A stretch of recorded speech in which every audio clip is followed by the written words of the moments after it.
Hello everyone, welcome to my channel MNP Vidyashala. आज हम सीखने वाले हैं दो चर वाले रैखिक समीकरणों को हल करना। एग्ज़ाम में हमें इस तरीके के क्वेश्चन दिए रहते हैं। इसमें दो समीकरण देते हैं और हमसे कहते हैं x और y के मान ज्ञात कीजिए। तो इस तरीके के सवाल में x और y के मान कैसे निकालते हैं वो आज हम बड़ी ही आसानी से सीखेंगे, स्टेप बाय स्टेप सीखेंगे और एक एक बात को समझ कर सीखेंगे। अगर आपको नहीं करना आता है तो बिल्कुल परेशान मत होइए, आज आप यहाँ से निश्चित रूप से सीख कर जाने वाले हैं। तो इन समीकरणों को हल करने के लिए क्या करते हैं हम, सबसे पहले हमें दो समीकरण दिए होते हैं तो उनको हम नाम दे देते हैं। इसको हम कह देते हैं समीकरण नंबर 1 और इसको हम कह देते हैं समीकरण नंबर 2।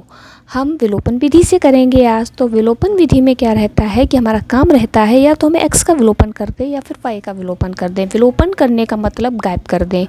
जब एक चीज़ गायब हो जाएगी तो दूसरे का मान निकल ही आएगा। लेकिन समस्या अभी आती है, बच्चे सोचते हैं कि गायब कैसे करें, कोई ऐसे तो गायब कर नहीं देंगे ना।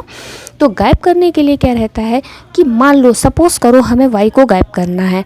तो y को गायब करने के लिए यहाँ पर एक y है, यहाँ पर 4y है। तो हमें जो है इन्हें समान बनाना पड़ेगा। ये 4y है तो इसको भी हमें 4y ही बनाना पड़ेगा। तो जिसके लिए हमें समीकरण 1 में 4 का गुणा करना पड़ेगा। ठीक है। दूसरी बात, अगर हम माने कि हमें x का विलोपन करना है तो x का विलोपन करने के लिए हमें x के गुणा समान बनाने पड़ेंगे और हम देख रहे हैं वो तो प्रश्न में पहले से ही समान दिए गए हैं। तो इस सवाल में हम यही रास्ता अपनाने वाले हैं। एक बात और ध्यान देना बच्चों कि जब हम दोनों समीकरण हल कर रहे हैं और यहाँ पर हम x का विलोपन कर रहे हैं तो हम देख रहे हैं कि ऊपर पहले समीकरण में भी x प्लस का है, यानी 3x प्लस के हैं, और दूसरे में भी प्लस के हैं। जब इस तरीके की कंडीशन रहेगी तो दोनों समीकरणों को हम घटाएंगे। अगर हम y का विलोपन करते तो हम देख रहे हैं ये माइनस का है और ये प्लस का है। जब इस तरीके की कंडीशन रहेगी तो हम समीकरणों को जोड़ेंगे। कहने का मतलब है समान चिन्ह में हम समीकरण घटाएंगे और विपरीत चिन्ह में हम समीकरणों को जोड़ेंगे। तो हम लिखेंगे समीकरण 1 में 2 को घटाने पर, घटाते हैं 3x माइनस वाई बराबर माइनस 2, 3x प्लस 4y बराबर माइनस के 17।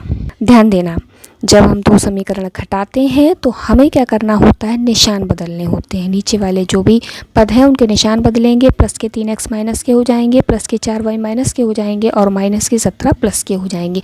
बीजगणित में घटाने की प्रक्रिया इसी प्रकार से होती है, चाहे कोई सवाल हो। ठीक है। अब ये प्लस के 3x और ये माइनस के 3x कैंसिल हो गए या ज़ीरो हो गए। माइनस के y और माइनस के 4y हो गए माइनस के 5y। माइनस के 2 और प्लस के 17, यानी माइनस प्लस माइनस, तो हमारे पास बचे प्लस के 15, क्योंकि 17 बड़े हैं जो कि प्लस के हैं। तो y बराबर आ जाएगा 15 बटे ये 5 यहाँ पर गुणा में है। जब गुणा से कोई चीज़ का पक्षांतरण होता है दूसरे पक्ष में जाती है तो वो जाती है भाग में। तो y बराबर आ गया माइनस के 3। y का मान हमने निकाल लिया माइनस के 3। y का मान हम ज्ञात कर चुके हैं। अब हमें x का मान ज्ञात करना है। तो x का मान ज्ञात करने के लिए y का मान हम चाहे समीकरण 1 में रख दें चाहे 2 में रख दें। ठीक है। मान लो हम समीकरण 1 में रखते हैं, हमारी चॉइस है। जो समीकरण देखने में सिंपल लगे, जैसे कि देखिए पहला वाला समीकरण सिंपल लग रहा है, दूसरे वाले में काफ़ी बड़े बड़े नंबर हो जाएंगे तो हम इसलिए पहले में ही रखते हैं। तो y का मान